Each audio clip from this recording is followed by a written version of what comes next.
ഇതിന്റെ പേരാണ് കൊച്ചിക്കൊയ.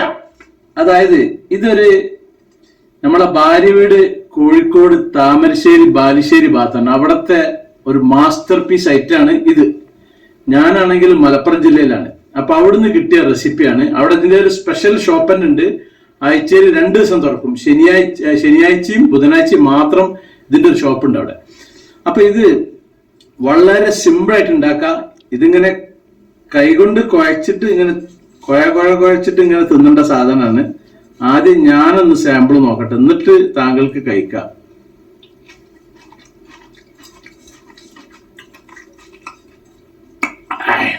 അടിപൊളിയാണ്.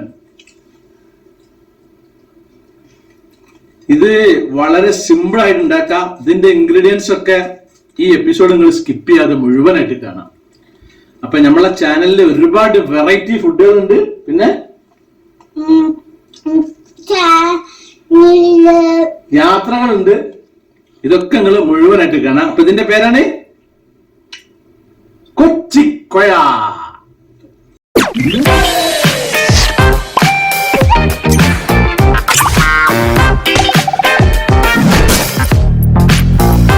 ഇത് നല്ല നാടൻ അവല്.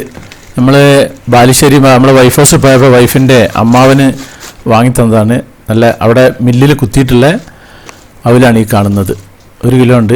ഇത് അവിടെ നിന്ന് തന്നെ കൊണ്ടുവന്ന പഴമാണിത്. ഇതൊരു ഹാഫ് കൊലൻ്റെ മുകളിലുണ്ട്. പിന്നെ നമുക്ക് തേങ്ങാപ്പാലിനുള്ള തേങ്ങ നല്ല കട്ടിപ്പാലാണ് എടുക്കേണ്ടത്. പിന്നെ ഇനി നമുക്ക് ആവശ്യമുള്ള സാധനങ്ങൾ ഞാൻ പറഞ്ഞുതരാം.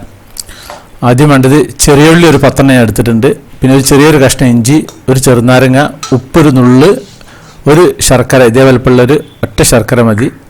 പിന്നെ 1 കപ്പ് തേങ്ങാപ്പാലും പിന്നെ പഞ്ചസാര ആവശ്യത്തിനും പിന്നെ ഒരു പശുവും പാലും ഒക്കെ കുറച്ച് മതി. അപ്പോൾ ഇഞ്ചി ആദ്യം ഇതുപോലെ ഇങ്ങനെ ഞാനൊരു സ്റ്റീൽ പ്ലേറ്റിൽ ഇങ്ങനെ ചതക്കുകയാണ്. അതൊരിക്കലും മിക്സിയിൽ അടിക്കരുത്. ഇങ്ങനെ ചതച്ച് നല്ലോണം ചതക്കുക കംപ്ലീറ്റ്. ചതച്ചതിന് ശേഷം അതിലേക്ക് സ്വല്പം ഒരു 3 ടേബിൾ സ്പൂണ് വെള്ളം അതിലേക്ക് ഒഴിക്കുക. അതവിടെ മാറ്റി വെക്കുക. കുറച്ച് നേരം മാറ്റി വെക്കുക അവിടെ. ഇനി നമ്മൾ ആ ശർക്കര ഇതേപോലെ പൊട്ടിക്കുക. ശർക്കര ഇനി മിക്സിയിൽ ചെറിയ ജാറിൽ അടിച്ചാലും കുഴപ്പമൊന്നുമില്ല. പക്ഷെ ഞാനിത് കല്ലുകൊണ്ട് ഇങ്ങനെ കുത്തി പൊട്ടിക്കുകയാണ്. ഈ ശർക്കരയും ഇനി ചെറിയുള്ളി അരിഞ്ഞുകൂടി കംപ്ലീറ്റ് ജോയിൻ്റ് ആക്കാനുള്ളതിനാണ്. അപ്പോൾ ഞാൻ പഴം തൊലിച്ചിടുന്നുണ്ട്. ഒരു 15 പഴം എടുത്തിട്ടുള്ളത്. ഇത് ശരിക്കും പൂവമ്പഴവും പിന്നെ ഞാളിപ്പൂവനും ഇതും ഹാഫാണ് വേണ്ടത്. പക്ഷെ എൻ്റെ അടുത്ത് അതില്ലാത്തതുകൊണ്ട് ഒരൊറ്റ ടൈപ്പ് പഴം ഞാൻ എടുത്തിട്ടുള്ളത്. അപ്പോൾ ഇത് ഒരു പാത്രത്തിൽ വെച്ചിട്ട് ഞാൻ അങ്ങനെ ചതക്കുകയാണ്. നമ്മളെ തൈരൊക്കെ കടയുന്ന സാധനമാണ് ഏറ്റവും ഉത്തമം. പക്ഷേ എൻ്റെ അടുത്ത് അതില്ലാത്തതുകൊണ്ട് ഞാൻ ഇതുകൊണ്ട് ഇങ്ങനെ പൊട്ടറ്റോ ഒക്കെ ജാമാക്കുന്ന സാധനമുണ്ട്. ശരിക്കും ഇതൊക്കെ ഇത് മിക്സിയിൽ ഒരിക്കലും അടിച്ചു പോരുത്. ഇങ്ങനെ കൈകൊണ്ട് ഇങ്ങനെ അടിച്ചത് ഇതാക്കിയിരിക്കണം. അല്ലെങ്കിൽ നമ്മൾ കീമ ഉണ്ടാക്കുന്ന മെഷീൻ ഉണ്ടല്ലോ, ഇറച്ചി കീമ അരക്കുന്നത്, ആ കീമ അരക്കുന്ന മെഷീനിലൂടെ ഇട്ടാലും മതി. പക്ഷെ ഇതന്നെ ധാരാളമാണ്. ഇനി ഇത് കംപ്ലീറ്റ് ഒരു ബൗളിലേക്ക് ഇടുകയാണ്. ഇനിയാണ് നമ്മളെ മിക്സിങ് നടത്താൻ പോകുന്നത്. ഇതിന് കുക്കിംഗ് വളരെ കുറവാണ്. അതിലേക്കൊരു ഹാഫ് ചെറുനാരങ്ങ നീര്. ഇതെന്താ വെച്ചാൽ ഈ പഴത്തിൻ്റെ കളറ് മാറാതിരിക്കാനും അതിനൊരു സ്പെഷ്യൽ ടേസ്റ്റ് കിട്ടാനും വേണ്ടിയിട്ടാണ് നമ്മൾ ചെറുനാരങ്ങ നീര് ഉപയോഗിക്കുന്നത്. വീണ്ടും ഒന്ന് നല്ലോണം ഇട്ട് ഇളക്കുക. കംപ്ലീറ്റ് ശരിക്കും കംപ്ലീറ്റ് ആയിട്ട് മിക്സ് ചെയ്യുക. ഇനി നമ്മൾ ആ ഇഞ്ചിയുടെ നീര്, ഇഞ്ചിൻ്റെ കഷ്ണം ഒരിക്കലും ഇട്ട് വരുത്. അതിന് നല്ലോണം ജാമാക്കിയിട്ട് അതിൻ്റെ ഒരു നീര് മാത്രം അതിലേക്ക് ഒഴിക്കുക. അത് നല്ലോണം മിക്സ് ചെയ്യുക. ഇത് പഞ്ചസാര ആവശ്യത്തിന് ഇട്ടാൽ മതി. പിന്നെ വേണമെങ്കിൽ ഇട്ടാൽ മതി. നല്ലോണം മിക്സ് ചെയ്തുകൊണ്ടിരിക്കുക.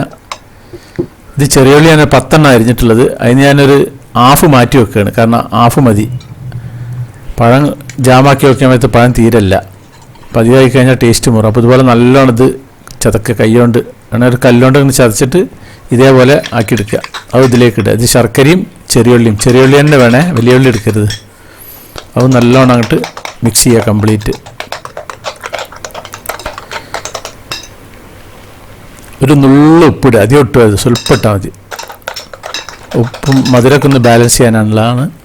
ഇത് കുറച്ച് പശുവും പാൽ ആദ്യം സ്വല്പം ഒഴിക്കുക. പാലധികം ഒഴിച്ചു വരും. ഇതിനൊരു പ്രത്യേക ലൂസുണ്ട്. ആ ലൂസിലുള്ളത് പറ്റുക. അധികം ലൂസായി കഴിഞ്ഞാൽ പിന്നെ ഇത് ആ കുളമായി പോകും. പിന്നെ നമ്മുടെ തേങ്ങാപ്പാൽ കുറച്ച് വേണം. പശുവും പാലിനെക്കാട്ടും കൂടുതൽ ഒഴിക്കുക.